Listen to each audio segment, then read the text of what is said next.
A minha conferência tem como título Mundos da Vida, Autobiografias, Acontecimentos e Pesquisa-Formação. E a ideia exatamente é partir da noção de mundo da vida, que é um conceito construído pelo Russell, Edmund Russell, que vai pensar ou nos ajudar a pensar de que modo é que nós vivemos o cotidiano e construímos a vida a partir da própria configuração do mundo.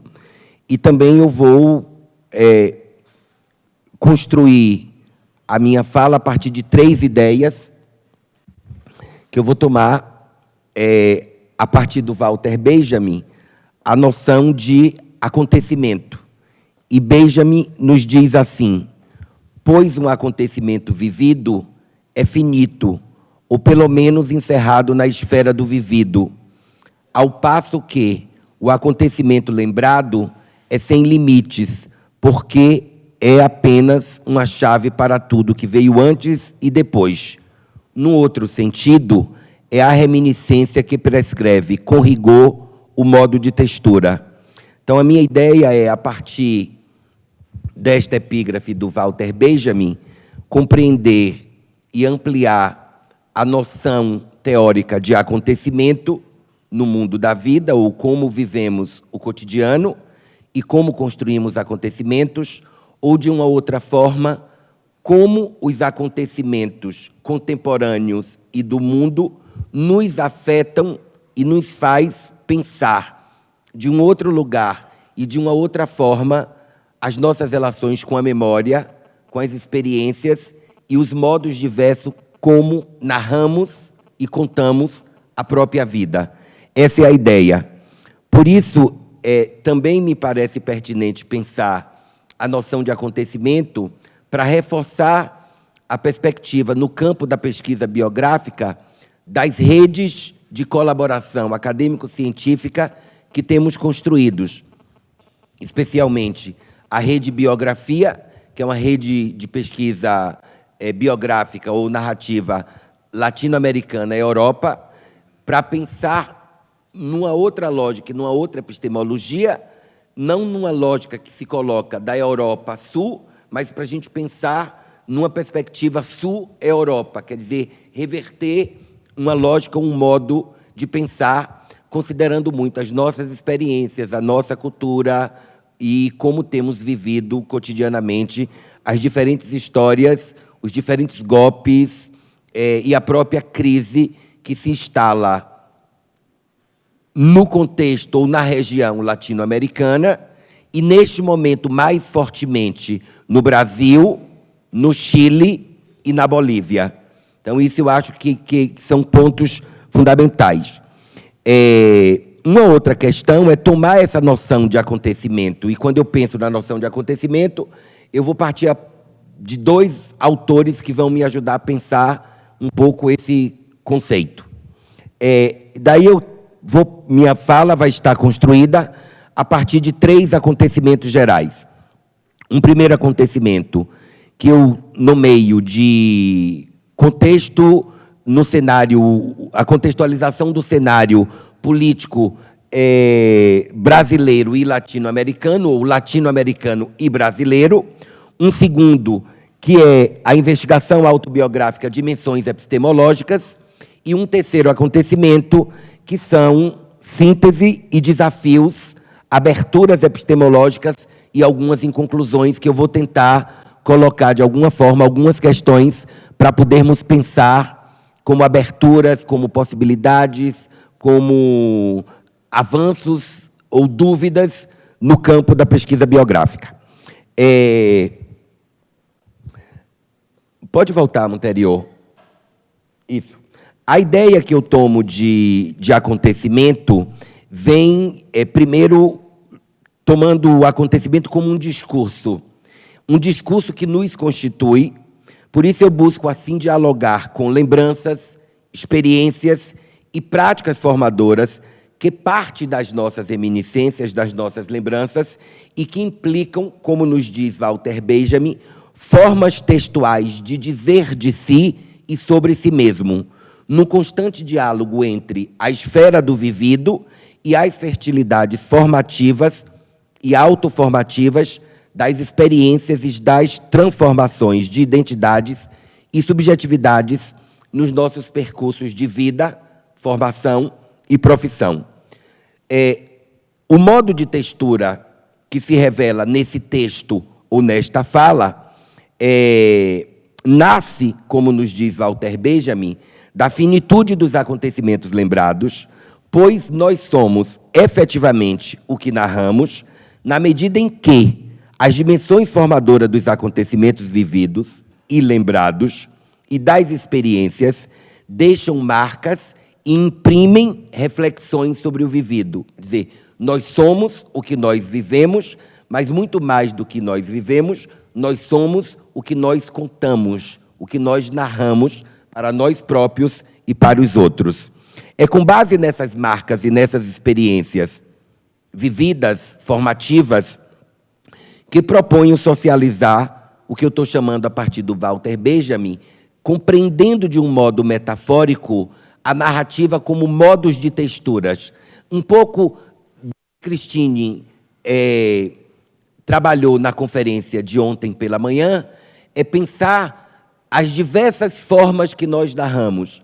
A narrativa oral, a narrativa escrita, a narrativa imagética, a narrativa pictórica, a narrativa fílmica, fotográfica, a narrativa das películas, a narrativa das pinchações, as narrativas dos desenhos, as narrativas virtuais. Quer dizer, estou compreendendo a partir do Walter Benjamin modos de textura, ou seja, modos diversos como nós podemos narrar as nossas experiências e pensar essa ideia, essa metáfora da narrativa como texturas diversas, ou seja, modo como nós utilizamos as diferentes linguagens para falar das nossas experiências.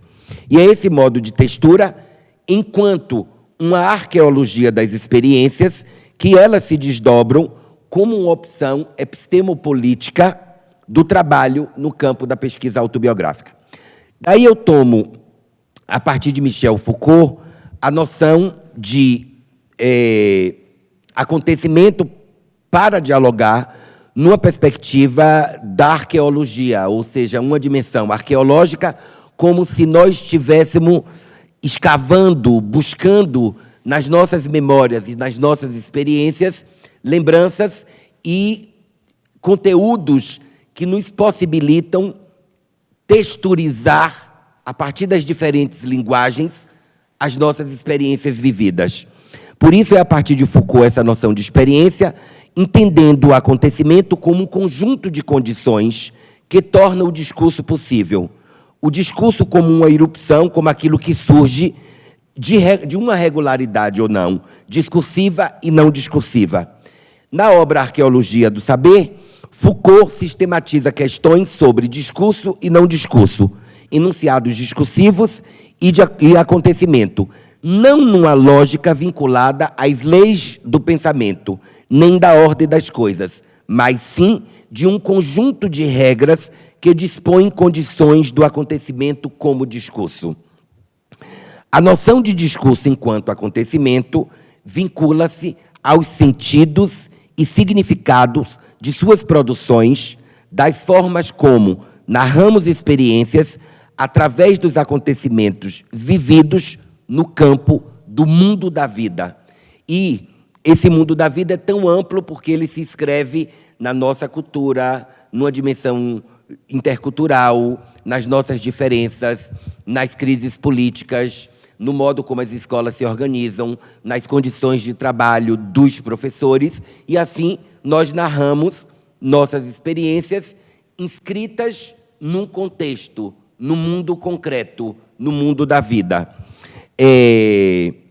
Essa noção de arqueologia do acontecimento em Foucault me ajuda a dialogar com experiências, com discursos, com práticas discursivas e com modos diversos como tecemos uma rede colaborativa no domínio da pesquisa autobiográfica. Para ampliar e socializar um pouco com vocês o primeiro acontecimento, também tomando noções de acontecimento do Foucault, eu busco dialogar um pouco com um filósofo francês, Alain Badiou, que ele trabalha a noção de Badiou, que ele trabalha a noção de acontecimento na perspectiva da filosofia política, para pensar o acontecimento numa relação inscrita no campo político. Então, isso é para marcar o modo como os acontecimentos que temos vivido contemporaneamente no contexto latino-americano e, poderíamos dizer, no contexto global, de reorganização econômica, de neoliberalismo, do neoconservadorismo, de que modo essa conjugação política, ou essa orquestração política, impacta no modo como vivemos o cotidiano e como narramos nossas experiências. Isso é fundamental. Daí eu quero partir para o primeiro acontecimento. No primeiro acontecimento, eu trago a ideia de discutir que é inevitável discutir questões sobre conhecimento implicado, domínios e vitalidade da pesquisa autobiográfica, sem, contudo, considerar, mesmo que de forma abreviada, questões sobre a crise da democracia que se instala no contexto latino-americano e no contexto brasileiro, no nosso caso específico do Brasil, após o golpe de Estado e o impeachment forjado contra a presidenta Dilma e suas consequências para o processo de produção de conhecimento, a pesquisa, a universidade pública, as questões relacionadas à diversidade e diferenças no espaço social brasileiro e latino-americano. Especialmente aí a gente tem uma charge feita pelo jornal Charlie Hebdo, no momento, quer dizer, todos os momentos do Bolsonaro são insanos. Em alguns ele tem pouco lapso de normalidade, né? E em um dos momentos ele fala da coisa de que nós não podemos ir ao banheiro todos os dias, que temos que ir de 2 em 2 dias. E o Charlie fez essa charge fazendo uma crítica a essa insanidade do Bolsonaro. A próxima. Depois nós temos uma matéria de um jornal, Carta da Educação, que vai marcar, no caso, no contexto brasileiro, o que é que está posto nesse cenário e nesse jogo político, nessa arena política para o campo educacional. Quer dizer, quando se propõe, no caso brasileiro, vários programas de desmonte da escola pública, da universidade pública, da pesquisa, da ciência e tecnologia, é uma narrativa que toma como centralidade desautorizar o trabalho da escola, o trabalho dos professores. Isso tem a ver com o cenário global das políticas de accountability, de avaliação externa, do PISA, que tira de nós, professores, a autonomia do nosso trabalho e centra em organismos internacionais modos de controlar o que é ser professor, que conteúdo ensinar, e nós passamos a ser marionetes no jogo desses indicadores educacionais que a gente tem que apresentar, seja nos espaços das escolas urbanas, das escolas rurais ou das universidades. Nós, professores universitários, quantos artigos qualificados A1 com os corpos temos que fazer? Viramos números e deixamos de ser pessoa. Essa é a lógica que opera. Depois nós temos uma outra dimensão para pensar que essa digressão política é fundamental para podermos compreender. Tal digressão política é fundamental, pois demarca um lugar de fala, um modo de ler histórias e memórias, de contar a vida, a profissão, de pensar e fazer pesquisa como ato político de resistência. Narrar a vida é um desafio que se inscreve nas nossas experiências e nos modos como tecemos a vida, como aprendemos em processos de pesquisa e de pesquisa-formação colaborativa. Ampliar diálogos em rede de cooperação acadêmica científica é, sem dúvida, um fértil caminho de reaproximação e reafirmação de vínculos entre grupos de pesquisa que têm construído caminhos outros para se pensar a vida, a formação, a profissão, as condições de trabalho e outras possibilidades diante de crises sucessivas e de políticas de desmonte da educação pública e da democracia no espaço latino-americano e no contexto brasileiro. Aqui é para marcar um primeiro movimento que nós vivemos com o modo como um discurso jurídico no campo político brasileiro forjou a prisão do presidente Lula para que ele não fosse candidato à presidência, que ganharia a eleição. Então, uma semana atrás, o Supremo Tribunal Federal do Brasil, vota a questão da prisão em segunda instância e Lula e outros tantos que estavam presos indevidamente teve a liberdade. Então, Lula livre sim, Lula saiu da prisão na semana passada. Então, isso é um avanço, nos dá alguma luz, alguma possibilidade de retomar um discurso dos movimentos sociais, um discurso de resistência. Também precisamos ter claro que já se começa a discutir, essa matéria foi de ontem, da UOL, que se começa a discutir e mapear no cenário latino-americano quais são as diferenças que se colocam entre os golpes de Estado e de ditadura que vivemos nos anos 60 do século passado e os golpes de Estado que se mapeiam e que começam a se configurar agora. Antes eram golpes todos centrados na perspectiva do imperialismo americano.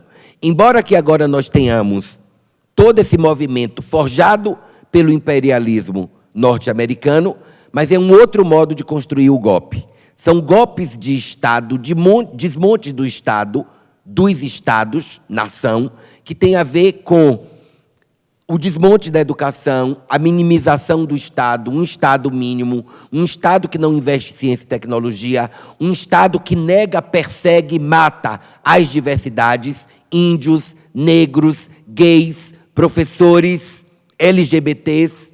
Então, o diverso deve ser excluído dessa sociedade.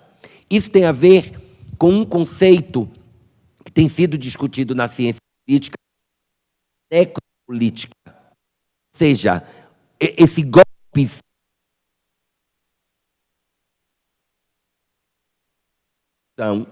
para o neocapitalismo. Todos esses sujeitos ou indivíduos contemporâneos que não produzem, que não rendem para o capitalismo, devem ser excluídos, extinguidos ou assassinados. E essa é a lógica que a gente tem vivido nos países latino-americanos, em função dos nossos produtos naturais.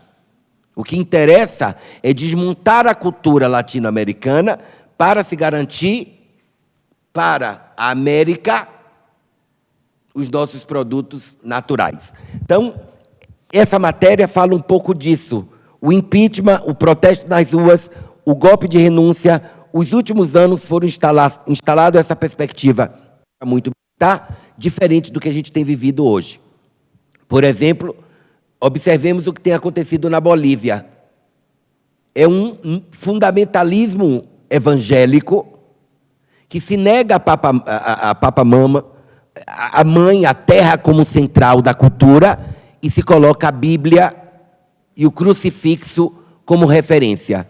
E a senadora que se autodeclarou presidente da Bolívia representa esse segmento neoconservador. É isso que a gente tem vivido. Aí tem a referência da Bolívia. Evo Morales, que é refugiado no México, as manifestações na rua e o fundamentalismo evangélico e uma lógica neoconservadora que prevalece como princípio político. Isso é forte no Brasil, isso está forte na Bolívia, e o Chile tem resistido. Dia 12 houve uma grande manifestação no Chile e eles estão numa grande greve, lutando e questionando pelos direitos humanos e sociais. Também, aqui na Colômbia, não é diferente. Por exemplo, o simpósio teve que cambiar de fecha algumas vezes, uma vez, pelo menos por causa dos movimentos legítimos, dos movimentos sociais, dos movimentos dos estudantes, e aí tem a chamada e a convocação para o dia 21, na próxima semana, de contestação contra o massacre dos direitos humanos, dos direitos sociais, dos direitos civis. O que a gente precisa fazer é garantir os nossos direitos. Em tese, esse cenário que se coloca, ou esse acontecimento que se coloca na América Latina, ou a materialização dessa crise, tem a ver com a exploração dos nossos direitos, de nossas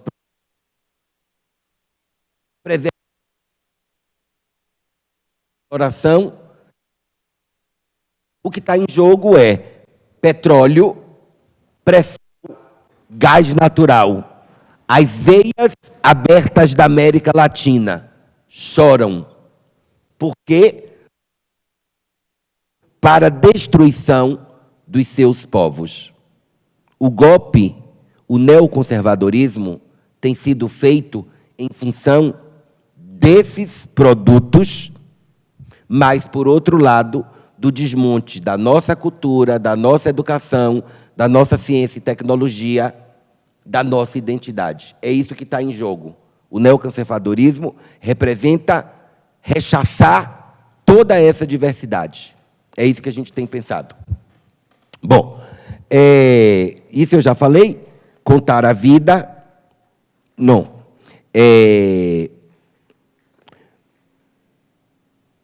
Narrar é uma forma de resistir, uma forma de não esquecer, de enfrentar e de entender que nossas utopias não serão apagadas, que nossos sonhos não serão vilipendiados, que nossa ação é pedagógica e que nossa ação pedagógica é política. É necessário manter a força, a crença e a capacidade de existir para resistir sempre.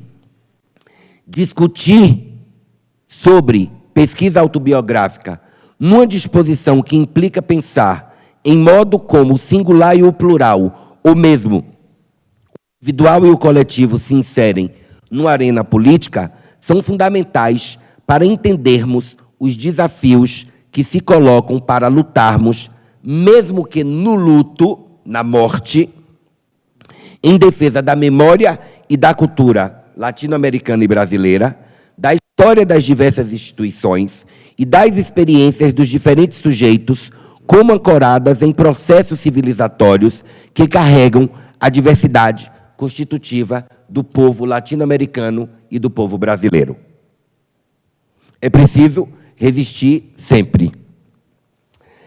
Nesse caso, para nós do contexto brasileiro, é muito forte a ideia que se construiu logo no movimento do golpe, que ninguém solta a mão de ninguém.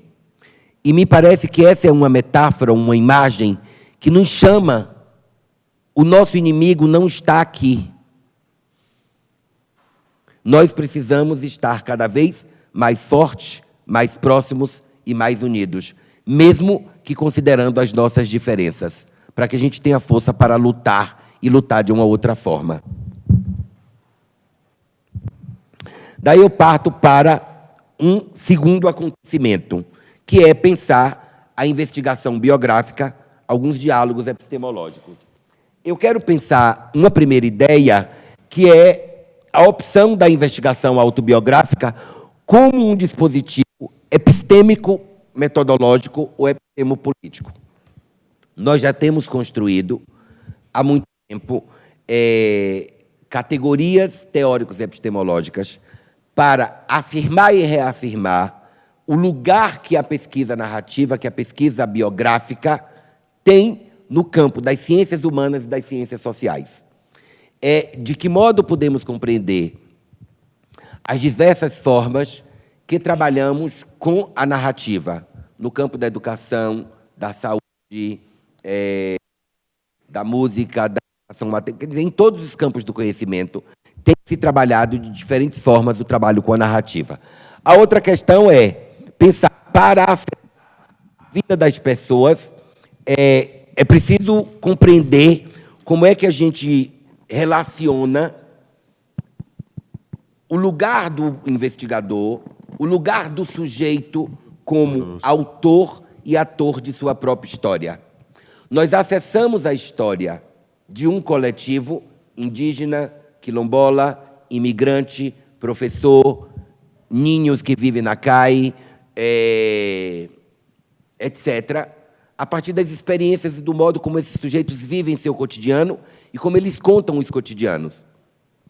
Nós, enquanto investigadores, acessamos essas histórias, dialogamos com essas histórias. A pesquisa biográfica nos ajuda a pensar disposições teórico-metodológicas para a construção desse trabalho.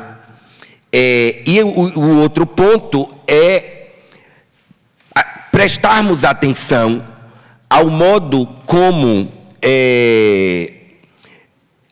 em relação aos sentidos e às experiências que os sujeitos constroem, pessoal e coletivamente. Por isso, a opção pela pesquisa autobiográfica, enquanto um dispositivo epistemopolítico, parte desse lugar, da possibilidade do encontro entre pesquisador, sujeito, autor, das relações pessoais e coletivas que são construídas e dos diferentes modos como os sujeitos narram suas histórias. Essa abordagem metodológica faz parte de um extenso universo de pesquisa que utilizam narrativas dos sujeitos para valorizar a singularidade de suas vidas através da tomada da palavra como estatuto da singularidade, da subjetividade e dos contextos dos sujeitos. Esse movimento, que nós chamamos de movimento biográfico, se desenvolve e se consolida nas ciências humanas e sociais, mas, do que invadir a vida humana, parte de princípios deontológicos e busca assegurar a vida ao abrir espaços para socialização e partilhas de modos próprios como os sujeitos vivem, se desenvolvem, aprendem, enfrentam conflitos e buscam alternativas para superar as adversidades da vida frente aos processos de inclusão e exclusão social. Christine Delohry, ao teorizar sobre o campo da pesquisa biográfica, apresenta questões pertinentes aos processos epistemológicos, às dimensões metodológicas e às possibilidades de análise. As discussões construídas por Christine buscam evidenciar configurações epistemológicas da pesquisa biográfica no domínio da sociologia, ao intercruzar relações específicas entre o indivíduo na sua singularidade com o biográfico e as experiências que são construídas ao longo da vida.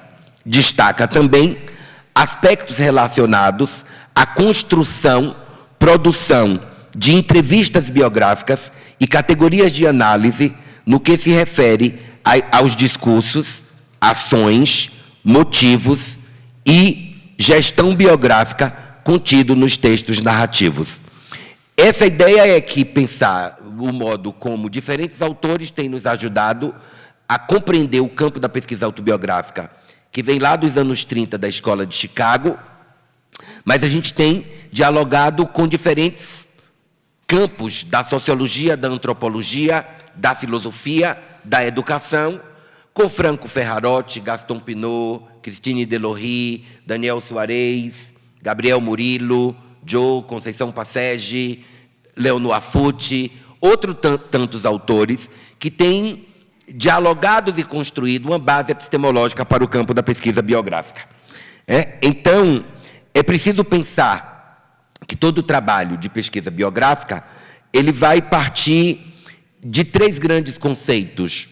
Um é a noção de temporalidade biográfica, ou a ideia do que Christine escreve também o Peter Aulight, sobre a noção de biografização e de biograficidade. A outra noção é a noção de experiência. Toda a nossa história está escrita numa experiência, ou seja, no mundo da vida. E a outra dimensão é a dimensão de reflexividade biográfica, quer dizer, a dimensão do exercício da biograficidade, quando refletimos sobre as nossas próprias histórias e nossas próprias experiências. Isso daria muita discussão e eu acho que, a partir de nossas diferentes escritas, vocês podem verificar os modos como temos escrito e teorizado sobre essas questões. Eu quero partir para marcar, talvez, um modo de trabalho, uma materialização, de como esses princípios teóricos e metodológicos têm nos ajudado a pensar um trabalho coletivo de formação, que é uma pesquisa financiada pelo CNPq, Conselho Nacional de Desenvolvimento Científico e Tecnológico do Brasil, e a FAPESB, Fundação de Amparo à Pesquisa do Estado da Bahia. Esse é um projeto feito em colaboração com 4 escolas do Estado da Bahia, 2 escolas municipais, de municipalidade, que são escolas rurais multigrado, e 2 escolas estaduais, que estão na cidade. E nós construímos com os investigadores e os professores, maestros das escolas rurais, esses materiais. Um primeiro caderno temático, que é esse, que nós chamamos de multigrado, grado e trabalho docente. Aqui nós discutimos com os professores o que é uma escola multigrado, como ela se organiza, qual é a diferença do multigrado para o grado e como se configura as condições de trabalho dos professores multigrado. Para além de superar a ideia de que há, no senso comum, de que a escola rural e a escola multigrado, ela é uma escola de menor qualidade. Ela é uma escola que precisa, é invisibilizada, né? E a gente precisa superar essas dicotomias para compreender o sentido e o lugar da escola rural nas suas respectivas comunidades e nos seus territórios. É a escola rural um espaço de sociabilidade na comunidade. É a escola rural um espaço portador de futuro para aquelas crianças e aquela comunidade. Depois escrevemos um outro caderno que se chama Escola Rural, Diferenças e Cotidiano Escolar, pensando a comunidade, os sujeitos, os atores sociais, etc. Depois escrevemos um outro caderno que se chama, pode passar, que se chama Ruralidades, Ritos de Passagem e Acompanhamento Escolar. Porque a ideia deste projeto é discutirmos as condições de trabalho dos professores das escolas multigrado, mas também os ritos de passagem, rito de passo, dos alunos das escolas rurais multigrados para as escolas da cidade. No contexto latino-americano, nossas crianças dos espaços rurais, dos territórios rurais, estudam em escolas rurais, mas não conseguem ampliar seu processo de escolarização, porque não tem escola até o 9º ano. Então, eles são obrigados a se deslocarem para as escolas urbanas para estudarem. E aí tem impactos diversos sobre a identidade, a cultura, as práticas de aprendizagem, os preconceitos, etc. O transporte, o deslocamento. E a gente vai discutir esses ritos de passagem e dispositivos de acompanhamento dos alunos das escolas rurais. Acompanhar o aluno significa, por exemplo, no projeto de investigação, nós propomos para os alunos que estão concluindo o 5º ano que escrevam uma carta para o diretor da escola urbana, dizendo o que é a escola rural, como ele estuda, como é a professora e qual é a expectativa dele em relação à escola da cidade. E fazemos com esses alunos, e o diretor da escola, e os professores do 6º ano, uma reunião conjunta. Isso tem uma potência do lugar do acolhimento deste aluno. A escola cambia o modo como mira este aluno que chega.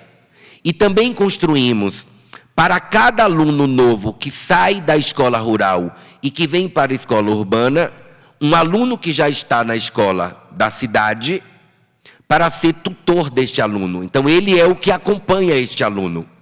Isto diminuiu o bullying, o preconceito, a evasão dos alunos das escolas rurais. E o outro caderno que construímos é esse que se chama Ruralidades, Práticas Pedagógicas e Narrativas Docentes.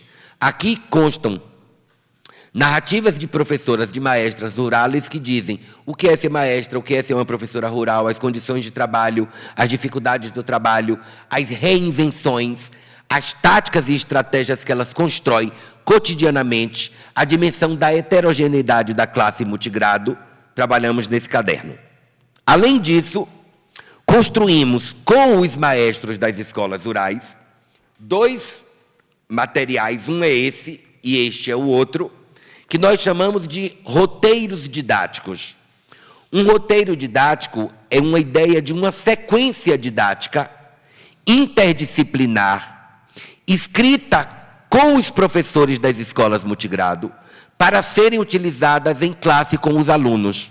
Então, por exemplo, nós tomamos uma tela de Tarsila do Amaral, que é uma pintora brasileira, e a partir dessa tela nós construímos várias atividades de geografia, de matemática, de português, de física, de história, de geografia, e propomos várias atividades a partir de um elemento.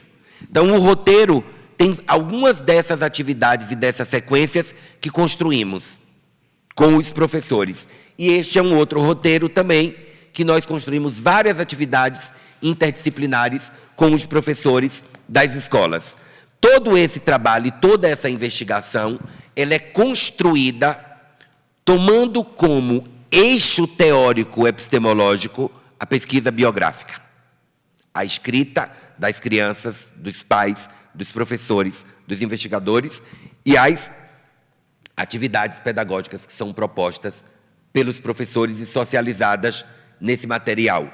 Eu posso depois, dispomos deste material todo em PDF, eu posso enviar para Gabriel e Gabriel depois circula para vocês os cadernos e os roteiros, ok? De fato, o que nós queremos chamar a atenção é que este trabalho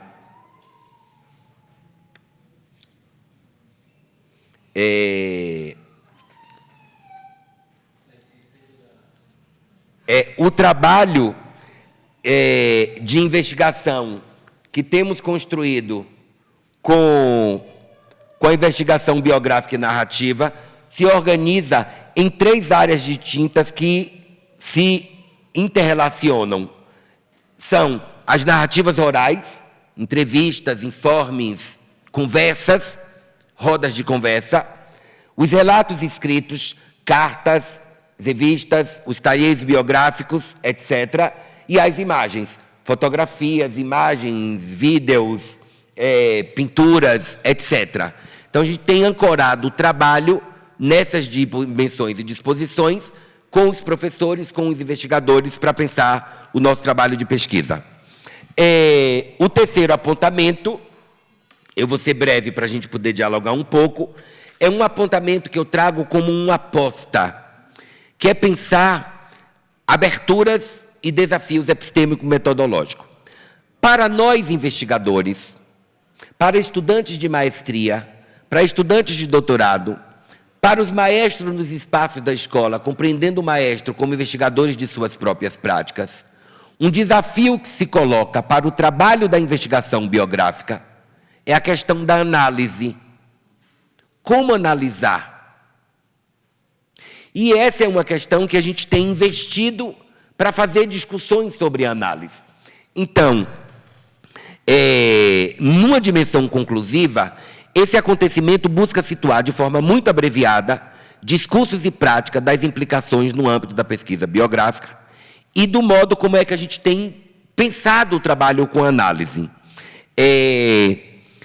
Além das questões teóricas discutidas, outros aspectos que merecem ser destacados, mesmo abreviadamente, refere-se às questões de análise de dispositivos de pesquisa ou de formas narrativas. Em trabalhos anteriores, discuti como temos operado na vertente da análise compreensiva e interpretativa, diferentes formas narrativas e autobiográficas, o que, sem dúvida, marca investimentos para os trabalhos no domínio dos estudos autobiográficos.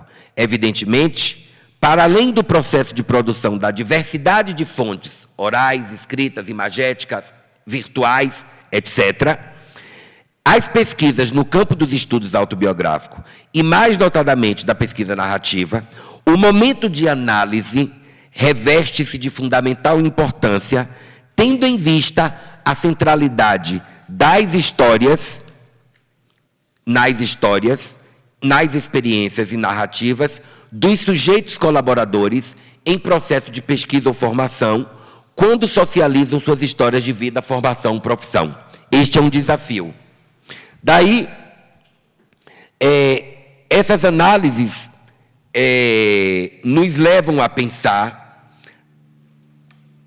Ademais, a análise de narrativas ainda representa um desafio no campo da pesquisa autobiográfica, uma vez que, ao buscar compreender a singularidade dos percursos biográficos, abrem-se diversas e complexas possibilidades de compreensão e interpretação. Por essa razão, pesquisadores narrativos têm buscado, a partir de uma virada hermenêutica, realizar uma análise na perspectiva de vislumbrar os sentidos que são postos pelos próprios narradores no processo de contar e interpretar as histórias narradas. Por isso, como nos diz Paul Ricoeur, o trabalho analítico não se ocupa em interpretar o evento biográfico, enquanto transitório. Busca, por sua vez, compreender, interpretar a sua significação. Chave de leitura. O que nós fazemos como investigadores é compreender a compreensão da história do sujeito que narra, interpretar a interpretação do sujeito quando narra a sua história.